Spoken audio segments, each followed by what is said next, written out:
Today is the first day of the legislative session where several lawmakers are meeting to talk about big topics like health care, prison reform, and taxes.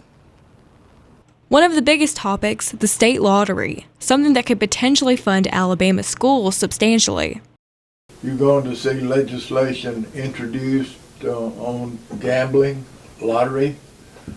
We had it last session. It passed the Senate and failed in the House. So the controversy there was, is the money going to the education budget or is the income revenue going to the general fund budget? So that's got to be worked out.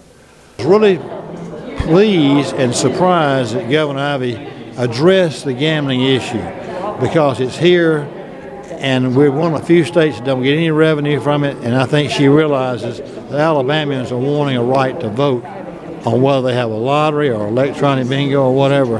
But she's wise to get a study commission together to see exactly how much money you can raise from these sources. Senator Wagner says that funding all depends on if revenue is placed in the general fund, education fund, or a split between both, but could benefit underfunded schools like the University of North Alabama. If we were to have the lottery and it went towards the education fund, like realistically, how much do you think that would help funding education? Oh, a good bit.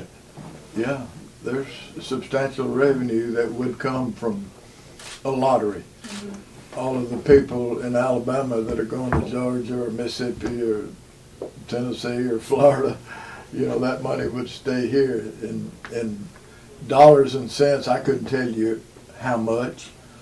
It would depend on the divide between the general fund and the education budget. If there is a divide, we could give it all to education and it would be substantial. Hannah Campbell in Montgomery, University of North Alabama.